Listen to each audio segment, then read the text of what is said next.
So if I can start off by introducing our panel. First of all, I'd like to introduce Ruth Cochrane.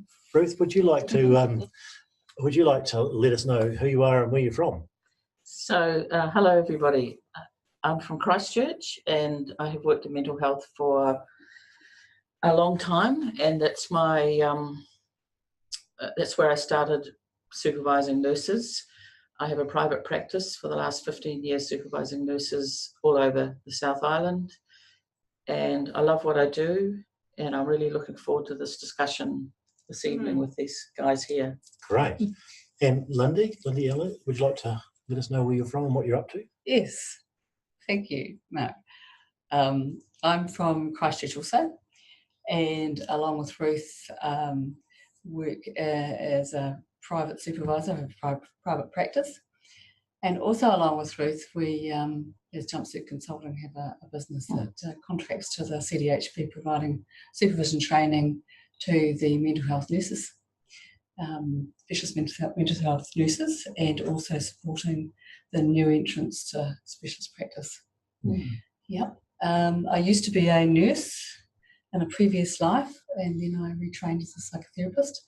And it was through that I came across supervision, although before that I had noticed that it's a really good thing to,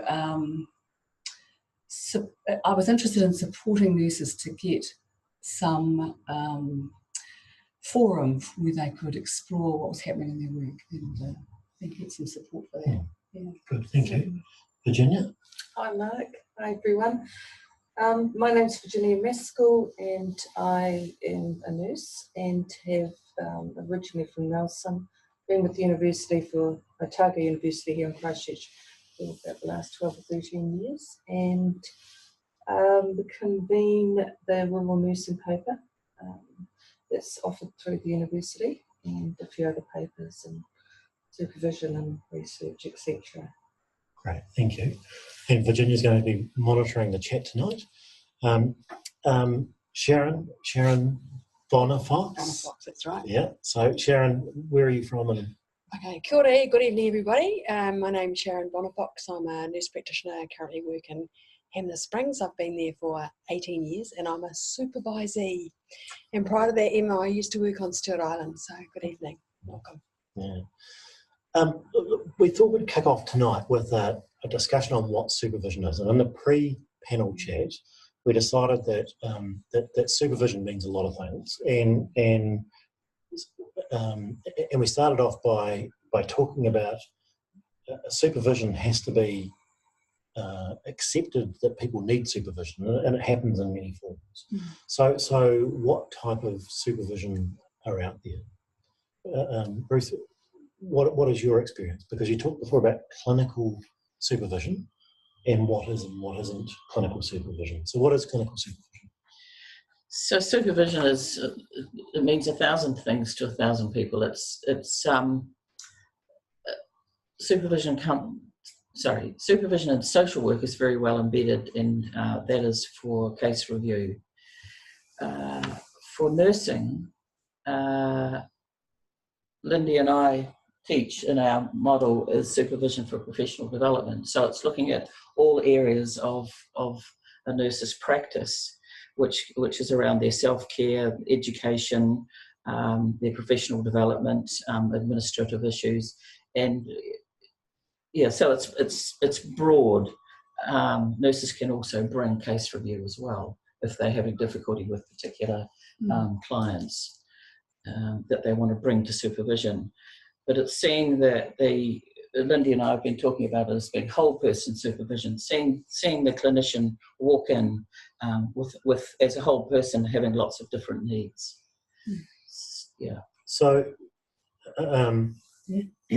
silly question, but why get supervision? Why not just go to work and do your job and bugger off? And so what do you need supervision for? Great question.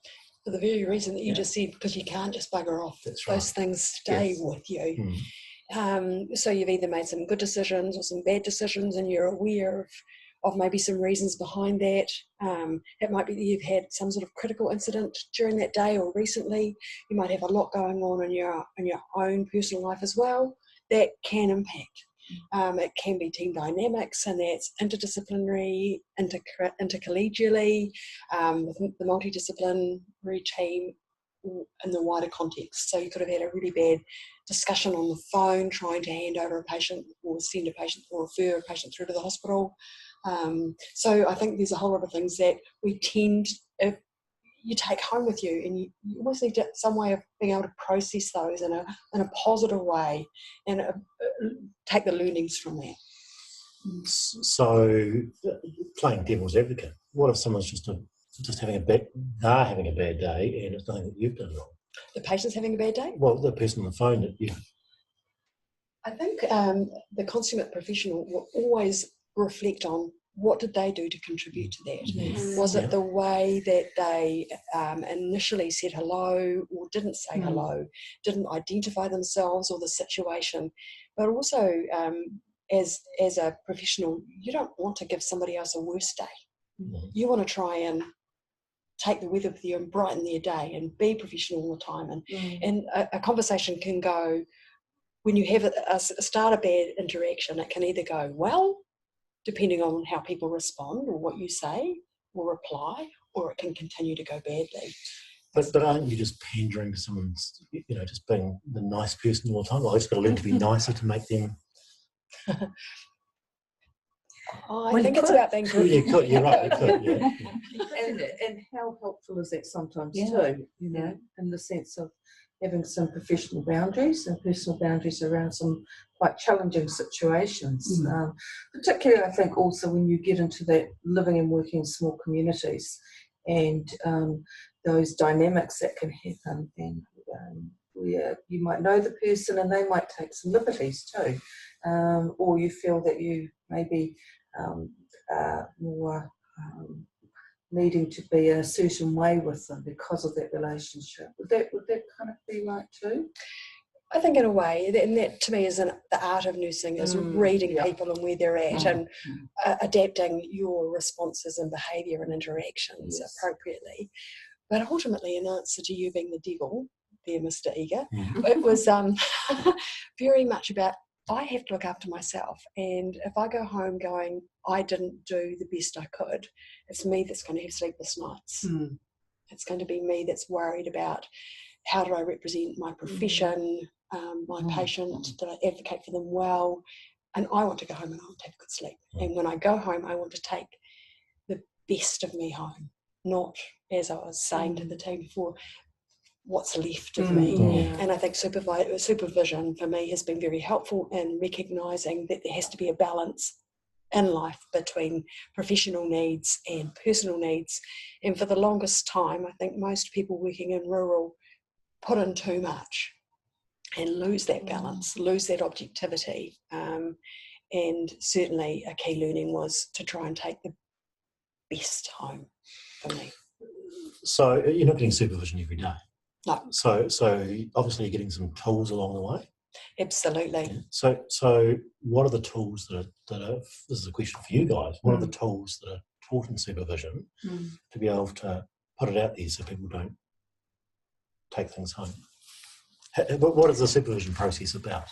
Well, a supervision process is about identifying something, firstly, that the supervisee has got, as reflecting about. It doesn't have to be a bad thing or a difficult interaction or whatever, but it's just a supervision as an opportunity to reflect.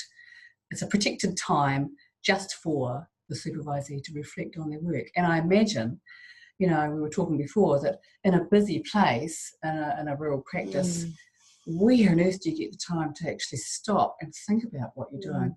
It might be on your way home, but like you say, you might only have a couple of minutes before you're walking in the door to your family and to your life. So firstly, having a space to reflect and think about what it is that you want to explore in supervision. Ruth and I, in the particular model we use, have some ways of doing that, using some. It sounds a bit like that, using some analysis of roles that we get into, personal roles, and in response to another. And so and it has an aspect of coaching, you know, around what you might do if this happens again, being thoughtful around what the other is bringing to this particular interaction, and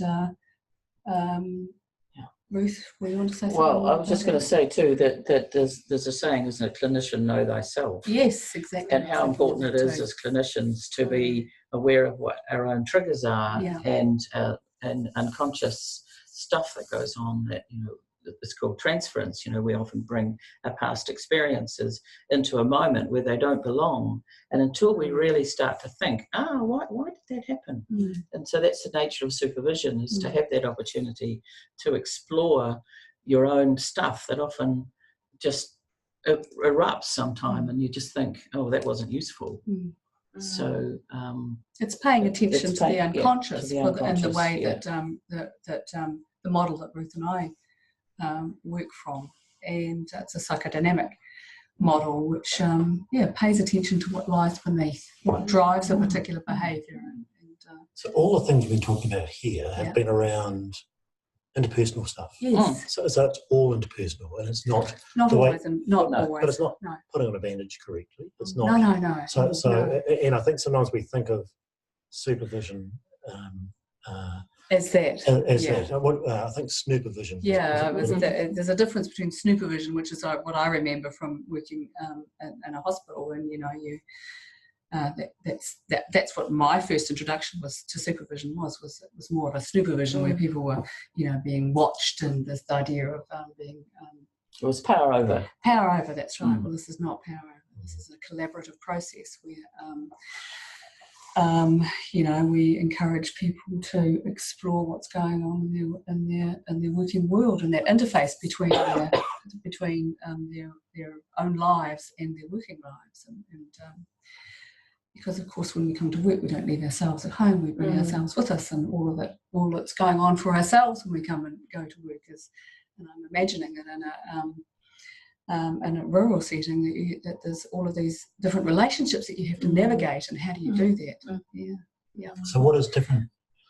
What is being a rural nurse and having supervision? You know, why? What are the benefits? I think I live and work in a small rural community, and I've got my colleagues that I work with, and sometimes we have debates or dialogues around things that we would choose to do differently. So supervision for me is an ability to step outside of my community, and in confidence and with security around being honest with somebody who can then reflect back on to me what are the contributing factors to what's going on there. I don't have the same freedom within the community to be able to go home and bleat to my husband or bleat to my colleagues, or I can't sort of tell people confidential things or confidential issues or you know, work issues to people that are my friends or my patients in the community. So being able to step out of my community, it's really important to be able to have that freedom of speech and that security around not breaching confidentiality, not allowing anything to even remotely leak out. So therefore you don't get supervision within your community? Not at all. On the phone?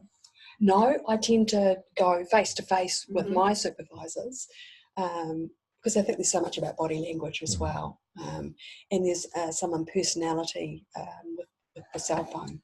Skype might change that, but again, IT issues rurally are a little difficult.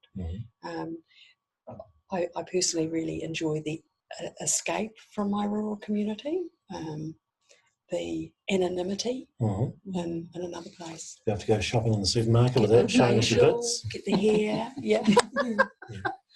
So how? What's the process? You turn up with your clipboard of all the things that you've saved for the last wee while? I have a wee book, and I often make some notes about the things that I would like to discuss. That can be from, I will often talk with my supervisor around if I've had a critical incident, maybe I'll use that for critical incident debriefing. It might be how things went really well and explore why they went really well. It could be that I've had a less than ideal interaction or a less than ideal consultation and I felt out of my depth clinically.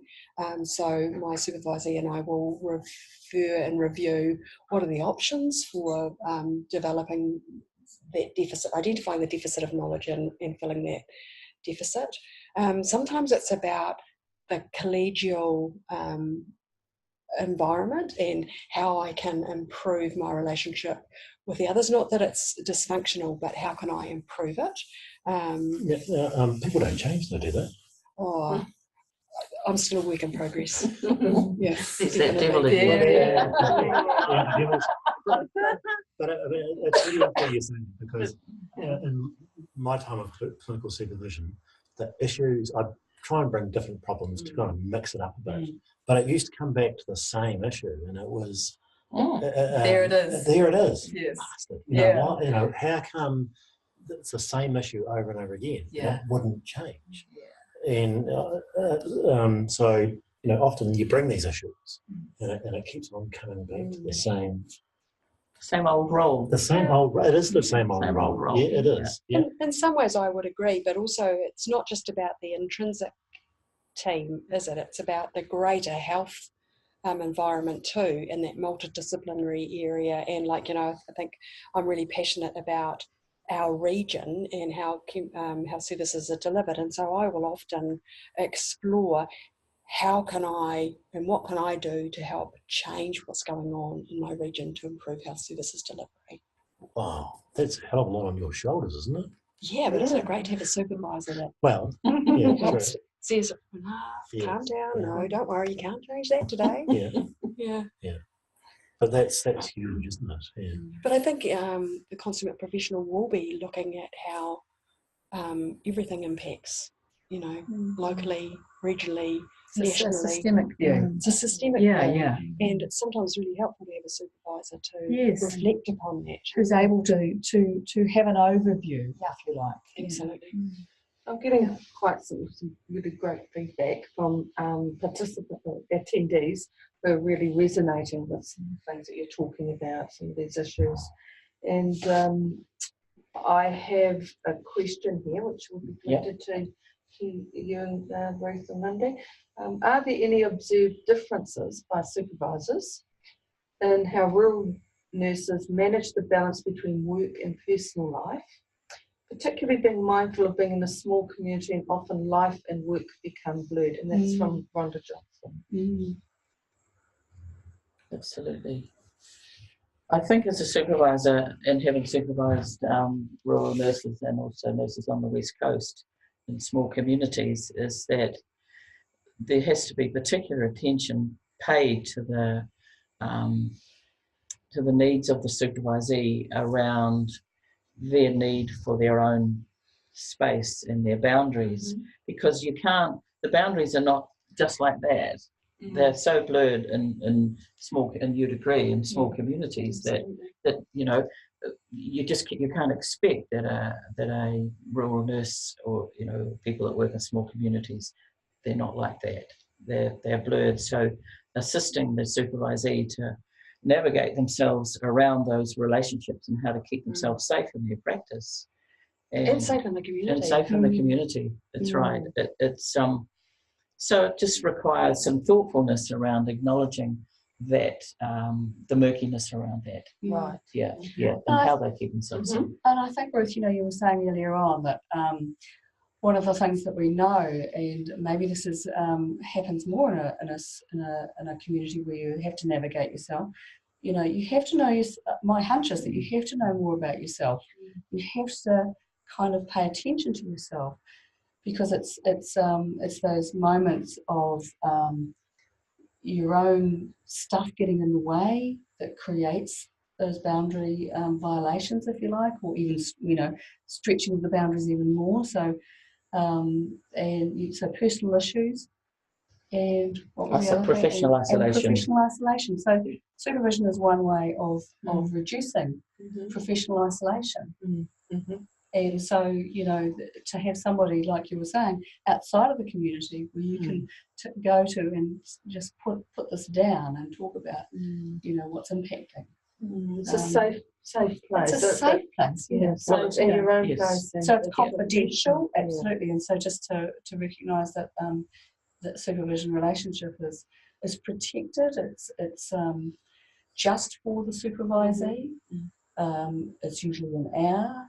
It's confidential. There is no, if there's any reason to go outside of that, it's always discussed at the beginning around of a relationship about what are the circumstances where that would no longer be confidential. And we talked a little bit about that earlier on. About the requirements. And also, would I be right in saying that supervision is certainly looking at some of these more challenging issues and what happens for you at those times, but it's also looking at the things that went well too and unpacking those too. Absolutely. Like, why did that go so well today? Yes. What was going on for me or them, or what more about me? Is that what can I learn from that too? And so it's unpacking those things too. Well, celebrating those things. Absolutely. Strength-based. So going forward, that that worked in that principle worked in that situation. So bringing that forward into the next, and building on that. And also the exploration around looking at where are their go-to people. Yes, they'll have supervision once a month, but it's important as a supervisor to look at what else, what are the other supports there, and to encourage them, to encourage supervisees to look at the relationships that support them, because this, because this is incredibly demanding work when you're on call and doing lots of that kind of work that just draws on your personal resources. And so Lindy and I often talk about who's your go-to person, because we all need one of those. I think we've convinced everyone online tonight. Give me a piece of the action. So the reality is, you're a rural nurse outside. How do you get a piece of the action? Where do you go? What do you do? Because if you live in Waikakamooka and you want to get supervision, so you travel outside your community. I do. What are the options out there? I mean, 0800 get some supervision. What is the? I supervise people outside of Christchurch by phone. I have a couple that I supervise by phone, one by Skype, two by Skype, and that works quite well. And like you say, there are limitations. There's not the same relationship around noticing each other. So there are some limitations about that. But going just a step further, so is there a national? How do you know? Is like a registered? No, it's not. So if someone hangs their shingle up, they can be a supervisor. Yes, I guess they can. Yeah. And you'd be, if I was somebody seeking supervision, I'd be wanting to know what their experience is around their own experience of supervision, what they understand supervision to be, and what they're going to offer. So I suppose this network is a good place to start, because there'll be a number of people that are wanting to get supervision. Yeah. And in fact, we're going to put a poll up now. And we're going to ask the question, who currently gets supervision? Andrew is our technical person, and Andrew's going to do that now. So if you folks could look online and click the button. So are you getting supervision? And we'll come back to that in a minute, and someone will shout that out very soon. But the question, so how do you become a supervisor? We can take a breath. Wow. Well, in mental health, that is provided. The training is provided by the organisation, which is a 12-day training over just over a year. There's places like WellTech, NIMIT, Nelson Margaret Institute of Technology. Waikato did. I'm not sure whether they still do, but some tertiary education. So who supervises the supervisor? Do supervisors get supervision? Yes, supervisor, Absolutely. absolutely. I have my own supervisor, and you do too. So that's essential that supervisors have. And we have we do peer supervision as well with two other supervisors. Right. So So you're throwing in the mix here some different terms here. We talk about clinical supervision. Yeah. So that's how well did you do in clinically? Tell me about the bits of your clinical. You just introduced a new concept there, peer supervision. Yeah, so there's 4 of us that meet once a month. And so we talk about our supervision in a group. Yeah, and get just talk about our experiences and whatever comes up. Yeah. So not as formal? Not it's not as formal as our own. Oh, well, I don't know. I wouldn't say that it's not formal, but it's it's a safe place for us to talk about if we have a gnarly kind of an ethical issue, perhaps, or whatever, that we want a broader sense of support from. Yeah, support from. To explore. Yeah. So and the next question is, how do you know you've got a good supervisor? Because that's the my experience of supervision is that you wouldn't always walk out kicking your heels because you don't walk out, because you're being challenged. Yeah. So I think that you've got for me, I know I have a good supervisor when I'm thinking about what I want to take to supervision and I look forward to going. That's for me. See, my experience was completely, because I would think of the most benign thing that I'd go in with. It's like, how can I make this experience safe for me? And the bugger would always pop the top and find out what was behind it. Did you like it? I did, but it was challenging. But I'd always go on with something that I'd pick but that's my personality. Look for the easiest road for a start. The avoidant. That's exactly the right. Avoidant. Yeah. So he knew that. Yeah. Well, I think what you've just identified, a relationship that where, your supervisor starts to be able to challenge those parts of you, and we'll know that, and we'll go, there you go. Yeah, you brought that one back again. Yeah, there you go. There's the avoidant part of you, or whatever, What difference has it made to your practice? I think it's made a big difference to the team. I think that instead of getting stressed, I can control the stresses better.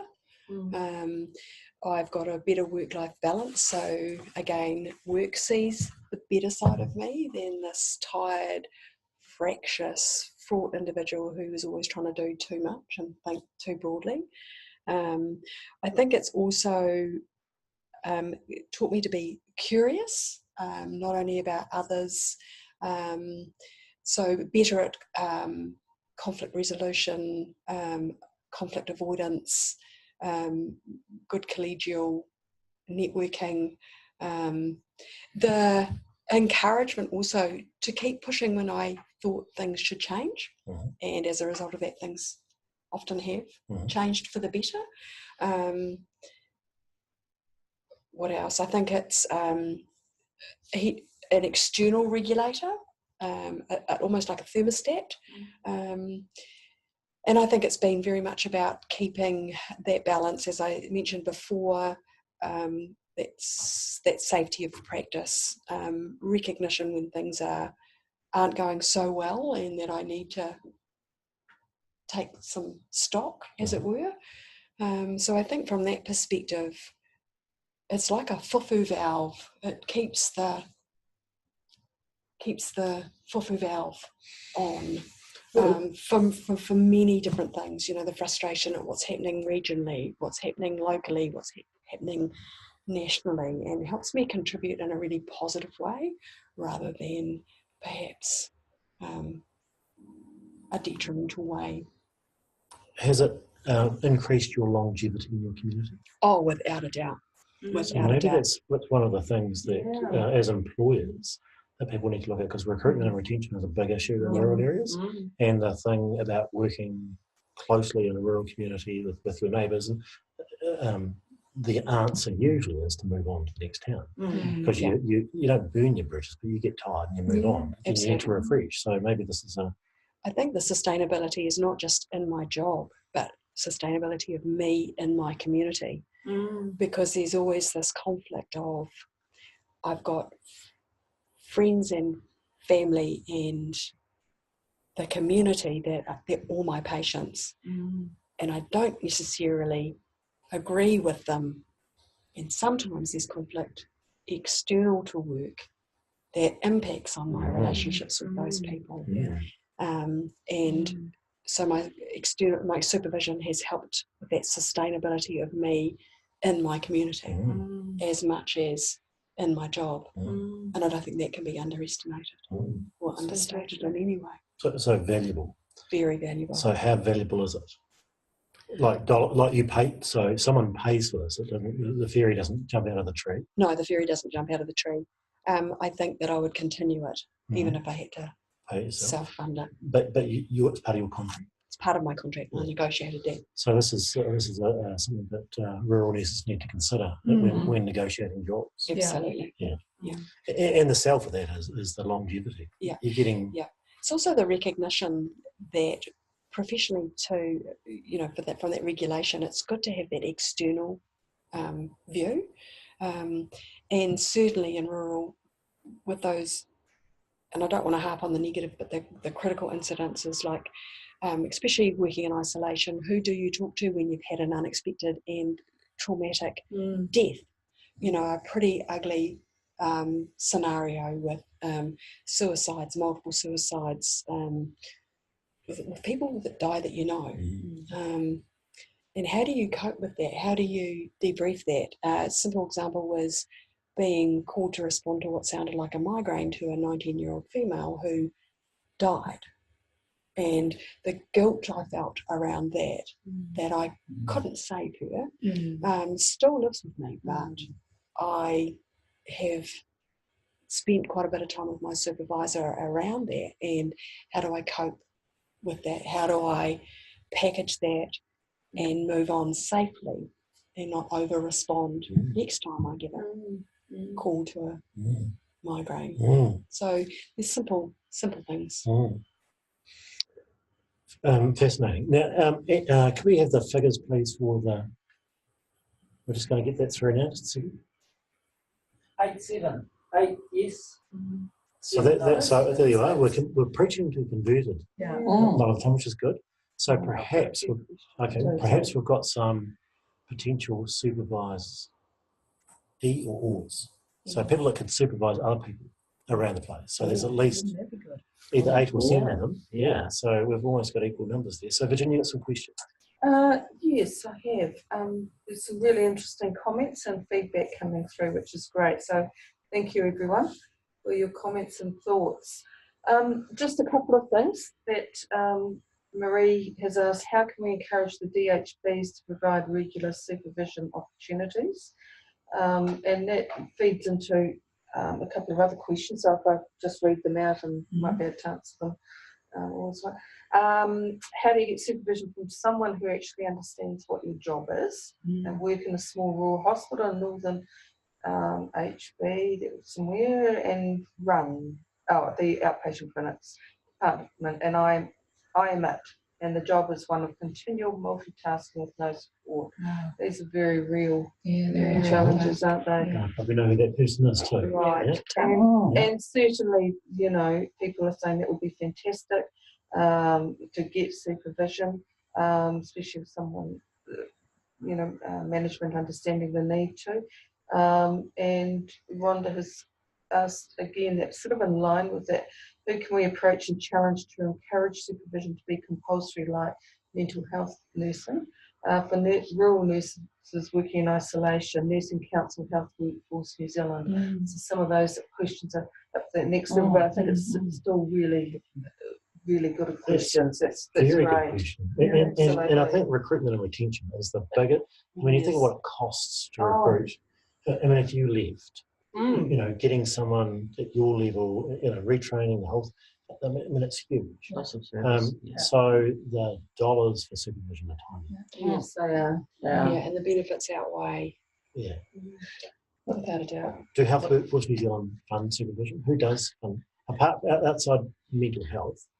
It would be the Mecca, wouldn't it? It'd be NZNO that we could approach. I think there's could be a multi-prong approach on this one. I would think that the NECA, Nursing Council, I mean, it's a practice issue too. Well, what I know in terms of, just to answer that question about can we get DHBs to pay for supervision, they do. They actually pay for supervision for a lot of people. Outside of mental health and outside of mental health, Yep. I supervise a lot of nurses. And I, Okay. Yep. general nurses. So and, general nurses, outpatient, inpatient, community. absolutely. That's fantastic. How did, so was that in the CDHB or outside the DHBs, do you think? It's in the DHB, it's in the CDHB. Oh yeah, but our other DHBs The too? West Coast does. Okay, But great. you're saying there's some primary care places that have it written into their contract? Yep. They must Absolutely, yeah, yes. for practice nurses? Yes, for practice nurses. So what I know is that because it's not transparent, I believe, people really don't know who's getting it and how come they've got it. Right. So until it's sort of an overall, I think the DHBs are worried that all of a sudden they're going to be paying all this money. Yeah. So I think the answer to the question is ask for it. Ask for it. Yes, go to your managers and say, I want supervision. Yep. And they're going to say Yeah. why. And I mean, the answer is, well, if I left, would it cost you money? I mean, And I think the evidence safety and It's about safety and accountability. Absolutely, and there's enough research literature findings out there that confirms that it is valuable, and also it's still lacking, but there's a small body of research that's been undertaken for rural nurses in international settings that also support absolutely that supervision is useful.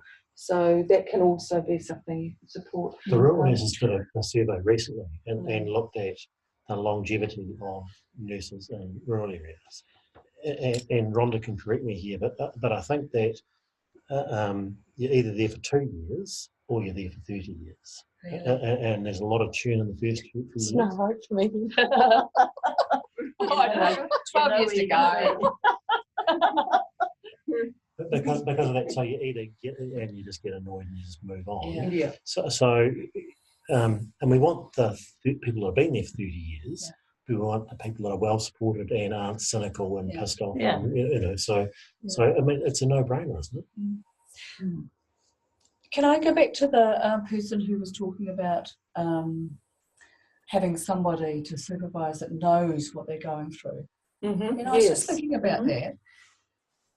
Is there anywhere that there can be some training for rural nurses then to become supervisors and then, spread this out into That's a community, really good question, because we've talked about this, how we can do this, and we would, our organisation, Mobile Health, be keen to assist people in networking around the place and do that. So if there is any, put your hand up and we'll try and join people together to try and get that. So there's two parts to this. One is, who can you get to supervise you, and who can you supervise someone else? And I think have you considered supervising someone else?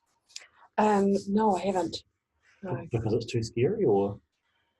I think that I would have to get some training in doing it. So just because you're being supervised doesn't make you competent. No, it doesn't. No. But there is a process that that you can train in, and like the training that Ruth and I do, it's not an academic qualification, but it gives a good grounding on what are the principles of supervision and how do you manage a process. You want to say anything more about that, Ruth? So many of the nurses. So to become a nurse practitioner, you need to get some supervision. One of the competencies is practicing in a safe and competent way, and I wrote it down actually before. And they're saying regular professional supervision, but it doesn't actually mean clinical. And I think what I'd like to point out is clinical supervision. I've done both. I've done the case review stuff because that's what I needed initially when I started with supervision. I needed to grow as a clinician. That's not to say I've finished growing as a clinician in any way, but I needed more than just that, because to grow as a clinician, there's everything that contributes to clinical practice. What I bring, what the patient brings, what the environment brings, what the context brings, and clinical supervision allows that exploration. So I think, in trying to sort of say to your employer, I need clinical supervision, professional supervision, you can say it's part of my competencies. I require some way of maintaining and critically reflecting on my practice. Coming back to being a supervisor, so who offers courses? So Jumpsuit, yours is a 12-day It program? is that we do with the DHB. Yeah. So we've got, did we mention this before? So ARA are just starting it is called clinical supervision, and that starts that's 2-day blocks. Times 3, is it? Yeah, Thursday, Friday, and there's work in between, obviously, as well. Tech and yeah. So there are a number of places that do this, but once you leave, presumably you have to hook into some. So a supervisor needs a supervisor. Yes. There's no network, though, is there? There isn't. No. As yet. Yes. So is there the network that we have, that we I guess we see is the one through the DHB, where nurses, once they have done the training, supervise other nurses within the DHB, and not in the same area, but there's a not cross fertilisation, but Pollination. We won't talk about Someone was going to say that. Just to let everyone know, we've had a private joke here, but we won't share it. You're going to have to ask. They're asking. It's very easy to hear it. What I was going to say was that if you do a search on the internet for clinical supervisors, there will be Someone has also said there that Massive, it looks like that they offer one. Otago, do they have one yet? Otago, no, not that I'm aware of. No. I think Canberra University has as well. They do, yes. And possibly even Dunedin, maybe with the Polytech down there. Okay. I think it's also about the relationship you have with the supervisor. Certainly, you have to get on with them. Yes. There has to be a connection, and that might take a wee while to develop. But I don't think they need to be a supervisor that knows about a particular type of practice. I think because the principles that's exactly right. Apply. Yeah, that's right. So they don't have to know that you're a district nurse doing diabetes or about diabetes, but they need to know just need to know how the process of supervision. I had supervision before I came to the university. I worked in addiction/mental health and had other positions in ambulance and ED.